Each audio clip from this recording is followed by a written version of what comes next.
Good. Okay, there we go. Welcome, creatives, community, and kind folks, to RPG with DBJ.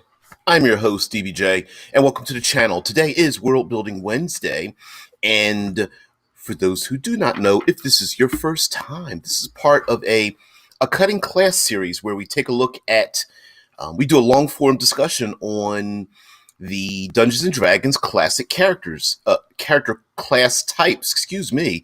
And we are talking about the monk today. Today is Hump Day, World Building Wednesday. And so the rules in World Building Wednesday are pretty simple. Whatever subject we talk about on the channel over the past couple of 2 or 3 years, we take that subject and we build a setting, a world around it. We conceptualize it, maybe come up with some rules. We talk about adversaries, problems, situations, all that kind of good stuff. What would player characters do? What kind of stories would we tell in that world, based on whatever subject we're talking about? Now, in today's format, we're talking about the classic Dungeons and Dragons monk, and we kind of disposed of the idea. It challenged in many ways the stereotypical East Asian monk in Dungeons and Dragons. And so I think our challenge, one additional rule I think we should try to have today is to not just create um, um, Crouching Tiger, Hidden Dragon in our setting. I say that we try to come up with a method to incorporate what it is about the classic monk. And you guys know, I think the, our RPG community and the word itself, we attach too much baggage. We have too much anecdotal relationship with that word rather than using the mechanics and the flavor of the thing instead of making it what it is. So let's try to stay away from the stereotype of East Asian from our stateside version of it, and then come up with a world that incorporates monks and what they would be doing. Now, at the end of the show, I will give a list of maybe, I don't know, 24 of my favorite thematic martial arts you can find around the world. More than half of them are in the from stateside. It would be the Eastern theater, but there are lots that are from around the world, including very modern context. So we'll talk about that a little bit. But I'll give that list at the end of the show. Hopefully, I can maybe I can put them in the Discord. Maybe I might do that. So if you join a Discord, I might put some links in there, maybe even some YouTube video links so you can see what these martial arts look like. Many of these have actually appeared in movies, and you did not know what they were called when they appeared. So, and I did mention a few Monday and Tuesday. All right, so monks are in Dungeons and Dragons are these martial experts. Hello, Andres, Cam, what's going on? Always here. I appreciate you guys being here. The um, the monk is this, much like the bard having a blend um, of various skills. The monk kind of blends various aspects of like clerics, wizards, of course, martial fighters, and such.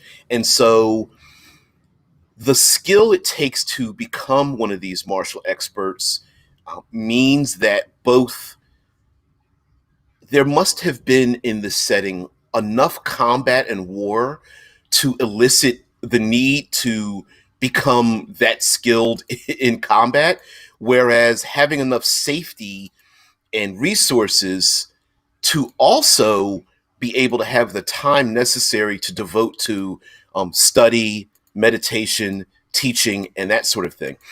Many cultures around the world, of course, every culture has their own art, their own studies, but the greater the safety, the greater the access to shelter, food, water, the greater the ability to harness and sharpen the edge of knowledge. right? It's if you're constantly traveling and fighting, you don't really have a lot of time to write things down.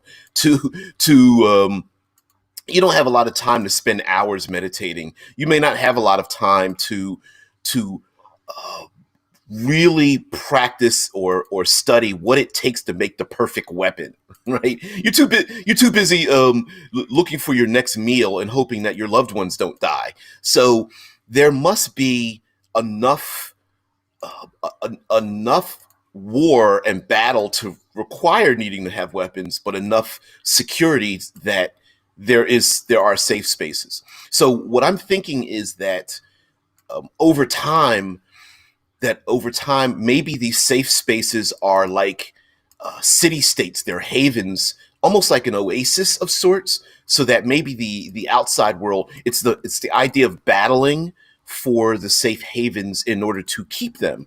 And if you live in a safe haven, and that safe haven could be a mountain valley, an island paradise, it could be a delta on a river. Like I'm thinking of since we're talking about fantasy, that these locations may be very fantastical, floating islands and I don't know, orbs of water floating in the sky with castles inside of it, like um, places that exist inside of a giant world tree where a whole nation can live up in a tree. Like there might be these really exotic, strange locations, but if you live there and if you have one of these places, if you can keep control of it, then the people that live there, the ultimate goal, of course, is you have your warrior caste, and then you have your people who live in relative safety, protected by your warrior caste, and then the blending of the two could very easily come together.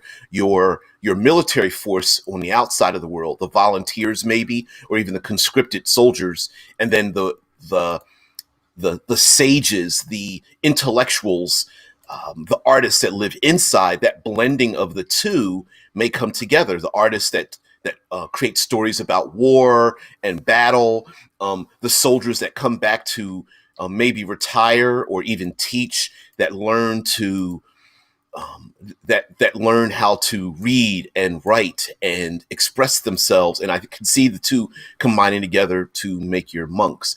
Now, the monk styles. Let's see if we can. Do I want to look this up? I'm going to go to D&D. I don't normally do this. D&D Beyond. Let's go to D&D Beyond and look up the monk. Um, so there are various monk subclasses. That's what I meant to say. Let's see, monastic traditions, including, here are some examples: a way of mercy, way of the astral self, way of the cobalt soul, way of the open hand.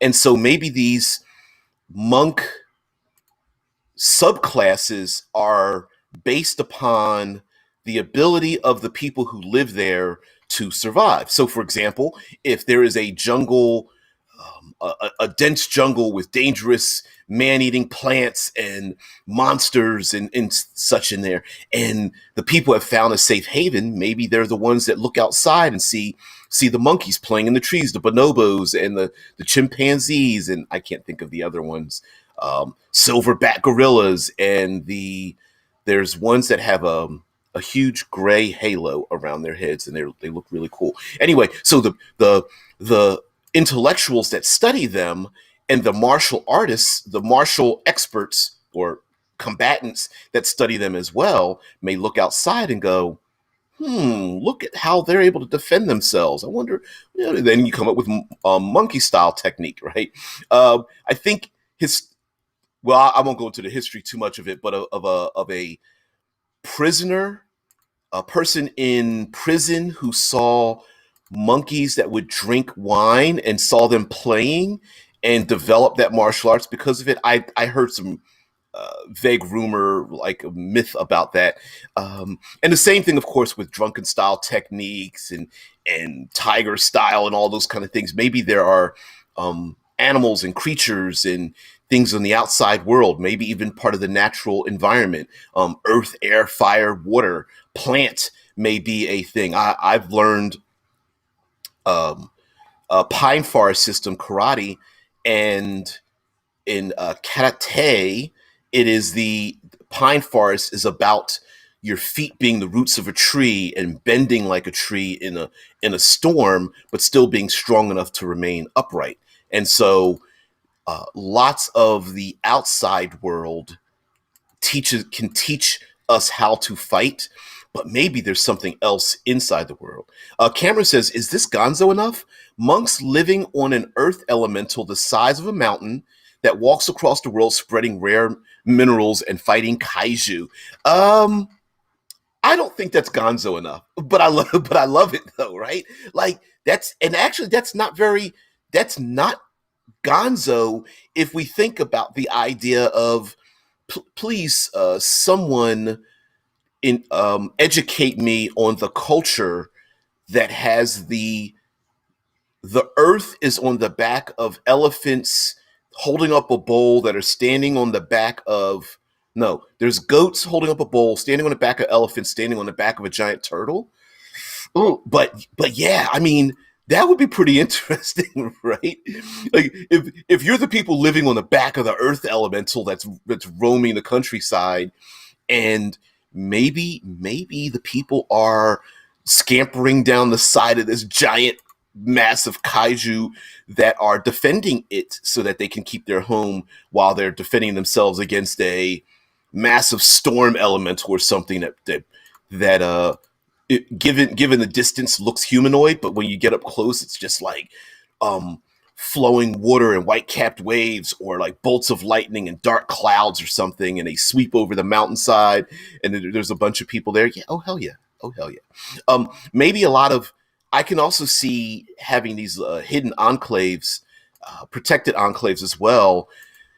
The martial techniques of monks might be very necessary for them, having to run, jump, and leap to get from place to place.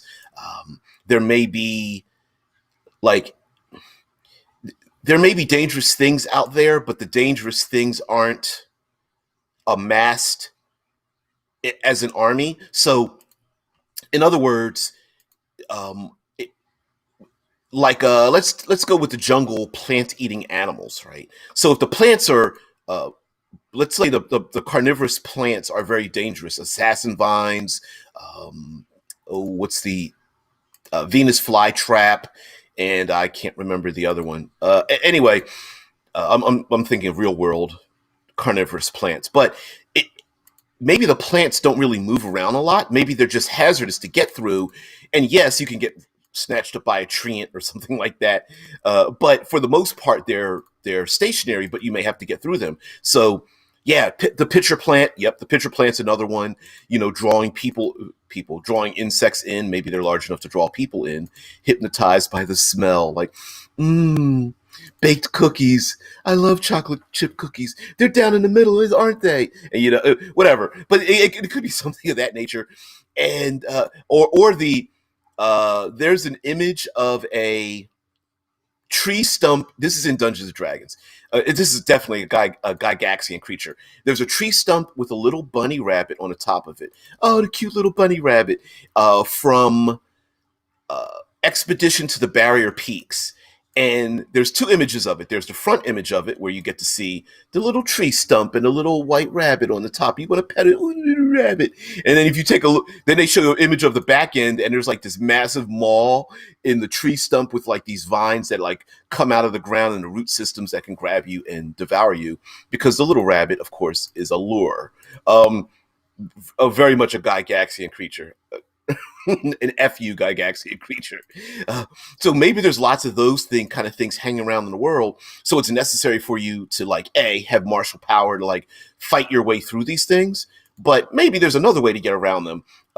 Monks having lots of wisdom means that they are instinctual and perceptive and in tune with the things around them. So maybe it's better to run, jump, flip, and you know, essentially parkour your way past a lot of these dangers in the world, and then to get to where you need to go, because it, monks being quite practical in their applications may say, well, it's not necessary to kill these things, but it is necessary for me to get from A to B. And then maybe getting to where they need to go, they come back with maybe fruits or veggies or something, and maybe they drop a couple of things in the mouths of the plant-eating monsters that appeases them so they can get back home to feed their people. Also, we don't often associate evil and destruction and brutality with martial expertise, but there is plenty of it, both historically and in a lot of our favorite intellectual properties. Much of which could just be like we often think about wizards and clerics and monks and bards being the proverbial experts that they are, but we often don't think about the people that fail. We don't think about how we know about the wizard school. We don't think about the people who failed out of the wizard school and didn't get very far. So maybe a lot of our adversaries and monsters, corrupted monsters and things, are the failed versions of the people who wanted to achieve meditative enlightenment or something. Maybe there's a power adding to this. Maybe the power in this world is very difficult to control, or everything externally is not just difficult to control, but might just be friggin' dangerous. It's not even worth it to engage in it because of how dangerous it is, because of its corruptive nature or chaos or whatnot. So it's necessary to turn inwardly and use that inward energy, what Dungeons and Dragons calls chi, chakra points, meditative elements, internal soul, whatever name you give it. Maybe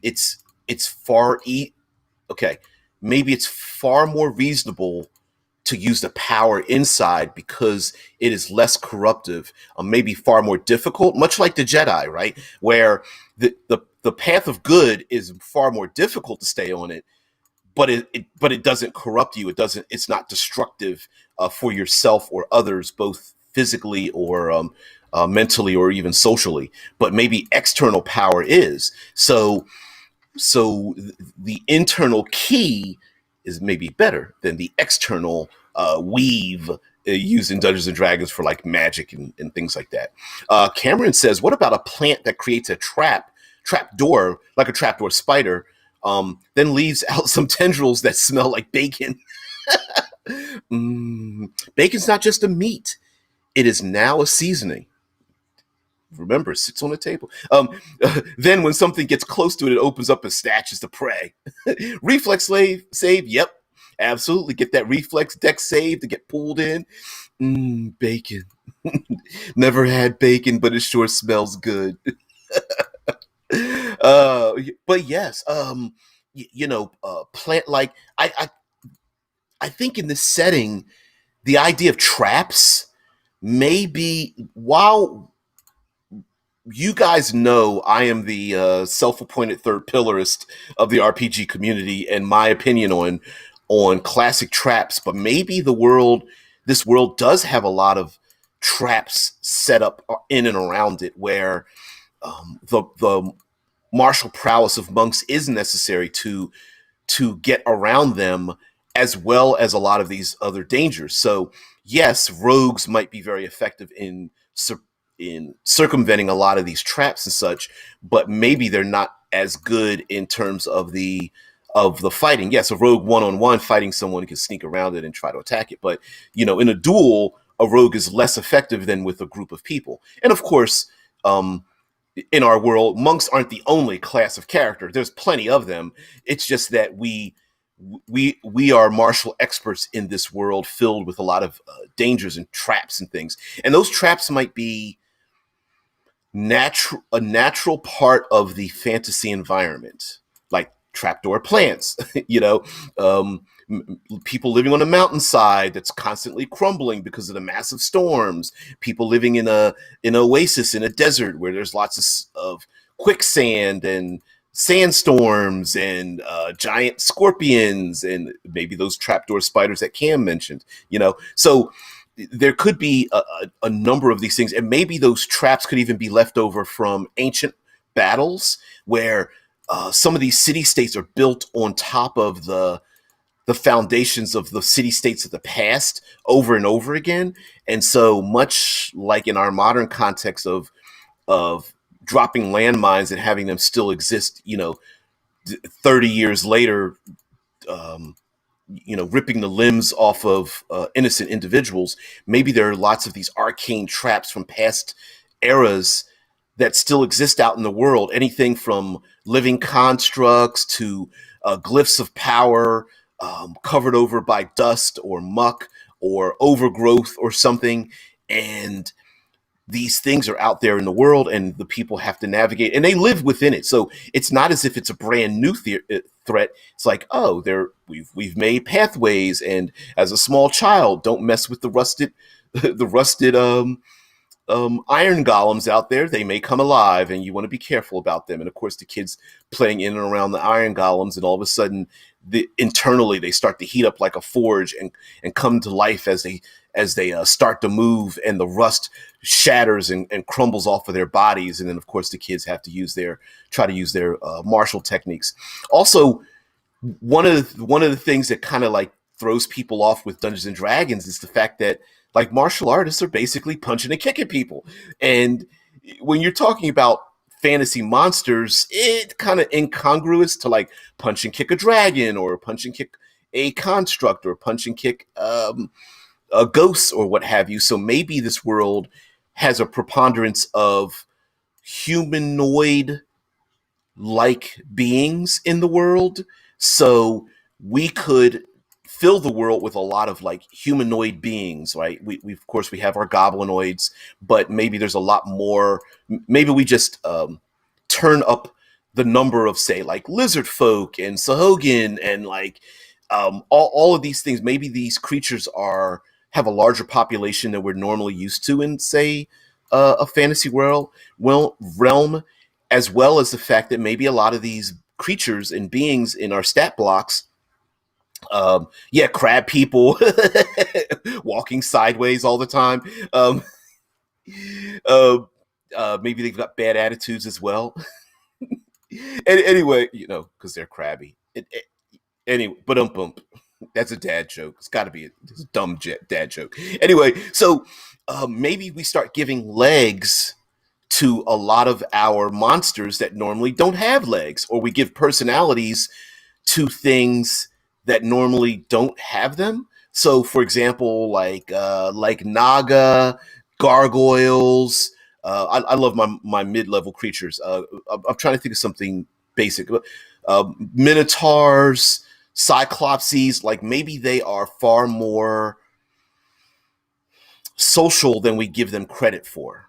Like maybe there are ogres that live in small towns and they hang around people with they've got bad attitudes, but they live in and around people wearing armor and using weapons and making, the halfling, the halfling crime lord has a minotaur on one side and an ogre on the other side as his bodyguard. And of course they are thematically wrapped up. And also, since we are talking about martial arts and martial arts weapons and such, classically, a lot of martial arts, Dungeons and Dragons uses, there are martial weapons and then there are simple weapons, and there might be even a division between those.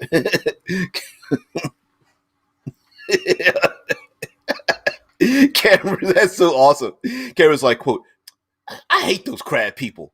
Whoa, wow. Racist, bro. Why even say that? Man, they're always coming at me sideways. Man, you always coming looking at me sideways. Look at me side eye. What's up with that? Oh shit. I love it. I love it, Cam. Oh man. Now the other thing, of course, is that monks aren't necessarily the best at, mechanically speaking, aren't the best at damage dealing, fighting, because they have other aspects in their repertoire. They aren't specialists, let's say, in damage dealing. They have other techniques, which means that I extrapolate that as in world building as the fact that they need these other.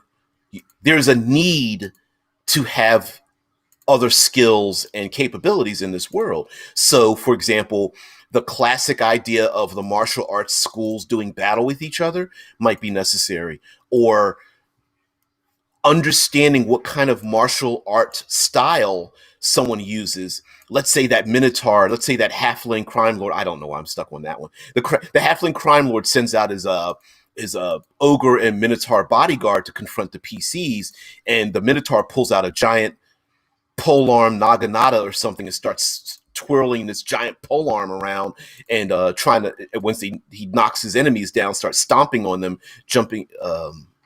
You know, it's like, oh no, Gaster, we're going through. Gaster Two Soul showed up. Yeah, we're going through this world. Yeah, popped in just slightly late, but that's all right.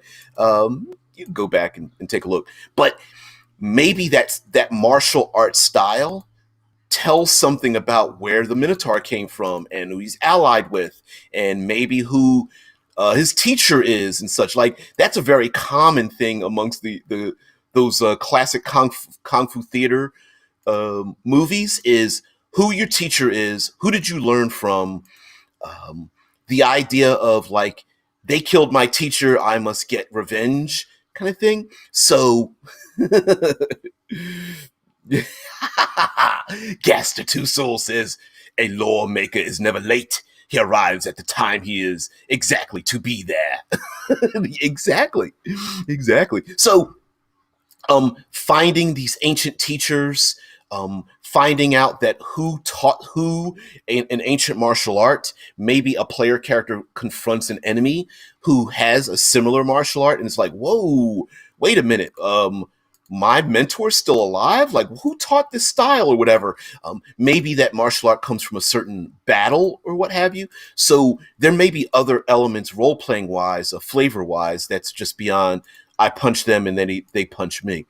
Oh yeah, Gas, we're talking about city states, hidden enclaves of protection in a world that's extremely dangerous. And that may be another thing as well, where the test of the test of man and womanhood might be going out to these dangerous locations between these protected enclaves to do battle, right? Like, I can imagine doing battle with an enemy. Let's go with that Minotaur, right?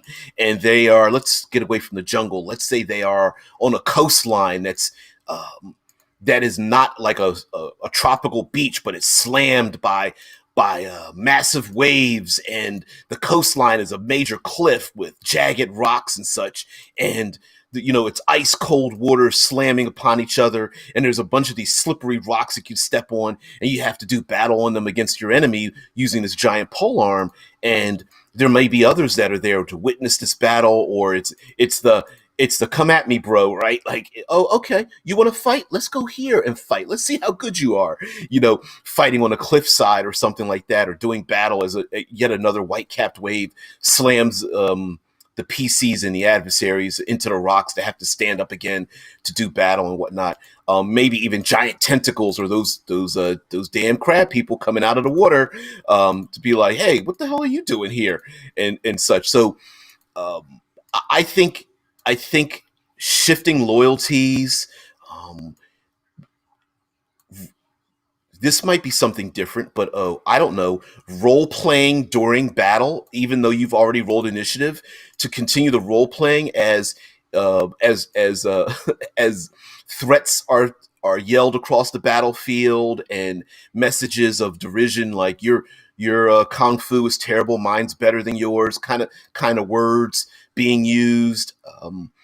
Maybe even an enemy who finds out what kind of style you have, asking you, who taught you that style, or whose weapon is that? That's an ancient weapon from the past or something. It must be returned to an ancient crypt and whatnot. All that kind of stuff may be part within these battles and whatnot. Gaster Two Souls says perhaps most of these families are killed off by a mysterious group and out of PCs who are part of these families, or try to stop them from killing and ending ancient bloodlines. Yeah, especially if they are, like, if you embrace the idea of like bloodlines and nobility, or those bloodlines have certain capabilities, like sorcerer's capabilities, and keep them from dying off either due to war, famine, disease, and all these external dangers. Which is why, like, the monk can heal, and the monk has the ability to navigate through the environment with their special free running capabilities, and they have the ability to battle and such. Moving on along with these other major battles and such, maybe these ancient battles keep coming back over and over again. So ghosts and undead and elemental powers, even the elemental, like I was saying before, where we're adding arms and legs and personalities to the things, the stat blocks we have, maybe like elementals and undead and spirits are not what we think they are in the classic sense. Maybe they become physical things. Like an earth elemental isn't just an earth elemental. It has a personality and is shaped like a humanoid person, and has a function, has a even with a limited intelligence, is given a certain purpose. And so maybe these battles that have been done for millennia keep happening over and over again in these battlefields, and monks who navigate the world have to do battle with these ancient warriors, for good or bad. Like maybe they are allies, and they're testing the mettle of the monks, even if it is a lethal test. It's like PCs come to the battlefield, they get ready to go across the open field, and then out of the dirt comes these earth elementals or gargoyles or clay, clay constructs or something, but they are thematically part of the world, and they are there to test the PCs. Like, you have reached the 10th circle of your training, but to go to the 11th circle, you must bypass us first, and then boom, boom, boom, boom, attack, fight, attack, shatter, destroy, and, as they die, may your ancestors be as strong as you are, or whatnot. And then, of course, maybe the PCs children must confront them later on in life. Gaster Two Souls says maybe these bloodlines are chains to a greater thing. Maybe seals. Leaped a little bit. Maybe seals to an ancient horror, locked beneath the ancient gate, separating our world from the very incomprehensible. There we go with what is it? In Dungeons and Dragons, we're 6 degrees away from Cthulhu. Yep. Ancient horrors trapped away by the monks, who must both battle the physical element, the physical entity of the ancient evils, while also being meditatively perceptive in the spirit world to keep it away. Also, maybe it requires lots of psychological endurance to keep up the rituals, the chanting, to keep these ancient evils away. And as the enchanters with the lowercase e get older and start to tire, they need young ones to take over their space to keep the chants up, to keep the evil away, sealed away. Maybe literally sitting seiza on top of these major seals where these hidden enclaves are at, of relative safety, quote unquote. Gaster Two Souls, maybe when a PC dies, that bloodline dies off, and one single link of the seal becomes broken, and a great elemental disaster, a great wave like a tsunami, fire raining from the sky because of a volcano erupting, to a powerful avalanche submerging towns beneath the stone and snow. Yeah, and these things may have happened enough that everyone's like, we don't want this BS to happen again. So we need you to be the best you can be so that the thing doesn't happen. And maybe that's where the player character's capabilities come from.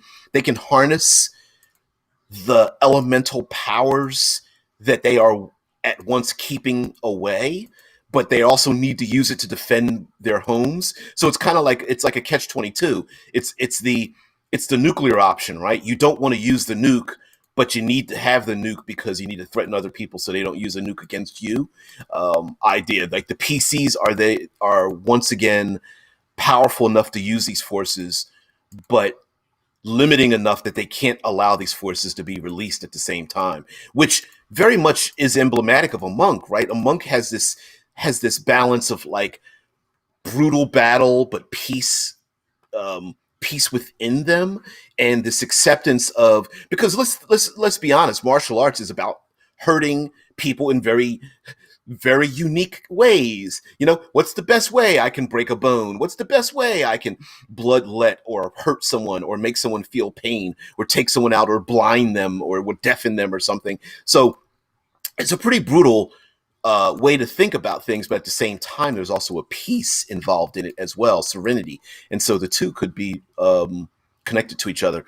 Gasper Two Soul says tornadoes unleashed upon plains, sweeping away once tall and standing cities to broken ruins, which might be why so many places are dangerous. Those traps that are left behind might not be classic traps like someone has set up a pitfall, but they might be unleashed elemental powers in and outside of the world, maybe in places that you're not even expecting, like, oh, here's the plains, and then fire falls from the sky, or like a great tornado just sweeps out of nowhere, or even a massive wave sweeps across a desert for no good reason, but you're there because it's elemental chaos or something.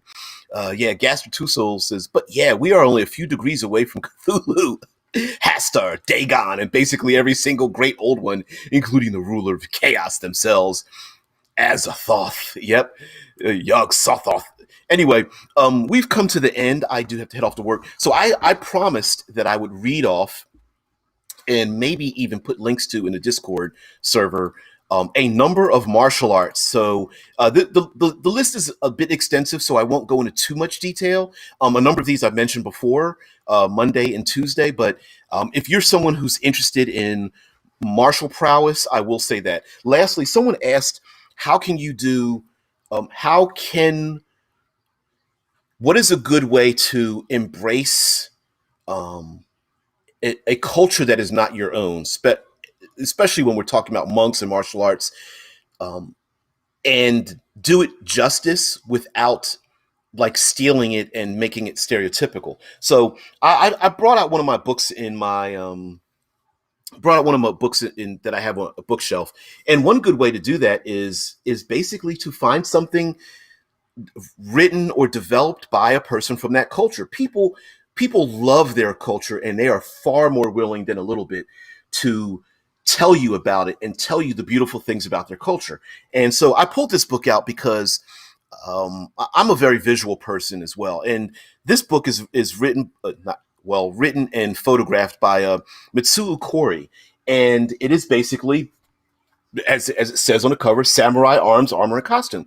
And this entire book, let's see if I can open up, if I can have it face you, get out of the way here. This book is basically historical outfits of samurai through different periods of time, and it gives you information on them. And I guarantee you, around the world, nearly every culture has something of this nature, maybe visual elements and documentation, people written down by people who are from that culture. So I would just say that, like, find a book, and I love this book. I mean, it's a great tabletop book. So plug. I don't. It was made in 2007.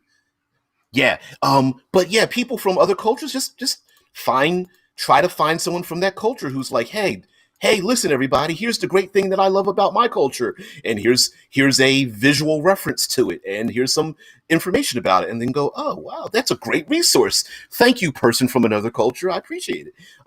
So that's my simple 2 cents for that.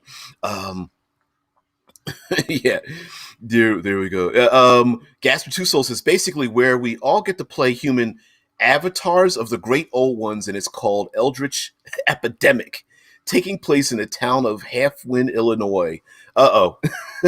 As mysterious illness appears, and now it's up to these avatars of the great old ones to stop the disease and thwart the cult trying to become the new gods. That's my shameless plug. But that actually sounds pretty cool. I often thought about how cool it would be to play a modern setting with I'm getting a little squirrely. A modern setting where Cthulhu has already been released, and the PCs are trying to survive in a world of chaos and that's destroyed, post-apocalyptic. I think it would be kind of cool to look up in the sky and see the moon, and then see like this the silhouette of Cthulhu just stomping, past a major city many miles away. So anyway, here is my list. Sorry, we're coming to the end.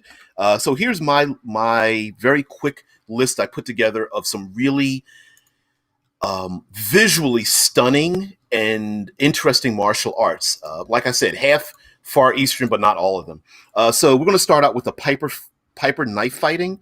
Piper knife fighting technique, modern martial art from South Africa, created by urban South Africans based on the machete and knife fighting of indigenous African people. Piper knife fighting system. Salat, Indonesian martial arts, Salat especially. Haramu, there are various types of Salat. Haramu is based on the tiger, and they use a martial weapon called a knife called a karambit. It is a curved knife with a circle in it that you use where you put your index finger in it, and the knife is held in the palm of the hand, and the knife descends from the pinky pointing towards the enemy, and it can be spun around. It's a pretty interesting martial art. The other part of the Salat martial art and Haramu is that half of it is done from the ground, so it is used on. There are techniques used on all fours.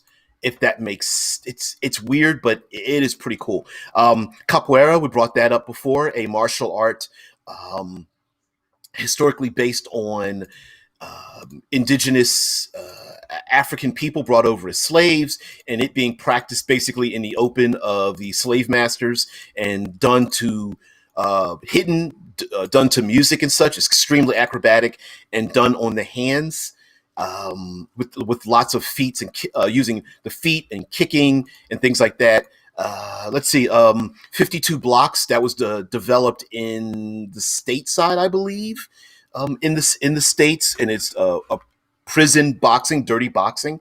Kalari Payet, it is an ancient Indian martial art that uses a 12-foot and longer metal whip sword and shield, and also has a lot to do with flexibility and control of the body and breath control and such. Krav Maga, you can't forget Krav Maga. Krav Maga, the Israeli martial art, no nonsense, almost no. You could claim there is no internal part of it, meditative part of it, but I would dare to claim that there is a it is all. Krav Maga is based on all constitution. It is all fight because you have to live. Israeli martial art, yeah. Tekken, yeah. Cameron says Tekken. That was another good series of games that actually included some real fighting styles, including Taekwondo and Capoeira. You are absolutely correct with that, Cam. Yes, and Tekken was a very good. That was one we didn't mention the other day. Talking about Street Fighter and the other martial arts, classic martial arts fighting games and such. Okay, two other military martial arts systems that are completely different from each other. MCMAP, MCMAP. It is the Marine Corps Martial Arts Program. MCMAP in the United States, and Sistema from Russia. Two completely different martial arts systems, but they are militarized, and along with Krav Maga and MCMAP and Sistema, they are systems taught by military based on real world applications. So if something can break someone's arm, they put it into that system. If they found out that if you do this thing, you can knock somebody out or poke their eye out or break a rib or knock someone out, they use that. And so those systems are constantly evolving. When it comes to wrestling, we of course know jiu-jitsu, but I would say look up the differences between judo, Japanese jiu-jitsu, Brazilian jiu-jitsu, and Eastern European sambo. I would look up those as well and the differences between the two. In a modern context, a lot of them have kind of like combined together, but just because that's how knowledge spreads, right? You best practices from different parts of the world and culturally, but look up those. Getting into far more Eastern martial arts, I would say Kempo. Kempo developed is a martial arts system. Jeff Speakman is a huge proponent of Kempo, or either Kempo or Kenpo or Kempo. Look up either one. It is a martial arts style brought over to the United States through Hawaii, so there's quite a bit of it there, and it is a very modern martial arts take on karate, and there are movies based on using that system. The Perfect Weapon is a great example of Kempo. If you look at a clip from that movie, Aikido, of course, Aikido is a classic, but definitely look up Aikido. It is awesome. Both classically and in martial arts movies. Hung Gar, tiger style. Hung Gar, often seen with practitioners with heavy metal bars um, uh, up and down their forearms, giving their forearms a lot of weight. And so, you practice of Hung Gar, tiger style, pretty emblematic. A very external martial art. You'll see that the practitioners have a huge upper body strength to use it. Another one is Gum Do, Korean. The This is pretty wrong to say. Korean samurai, Gum Do. They use bladed weapons without a normal katana has like a little hilt protector, and the Gum Do artists don't have those.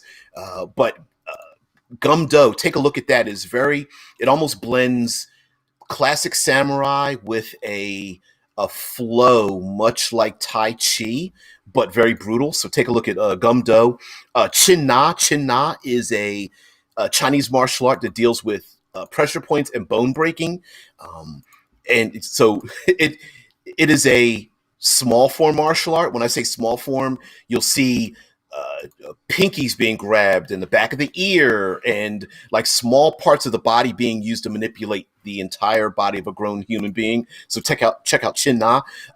Tai Chi. Look up Tai Chi, but not the old people in the park. Look up Tai Chi in a fight, in battle, used for self-defense, and you'll see some really great Tai Chi masters using those at full speed. Which brings me to the movie The One with Jet Li. The movie The One with Jet Li.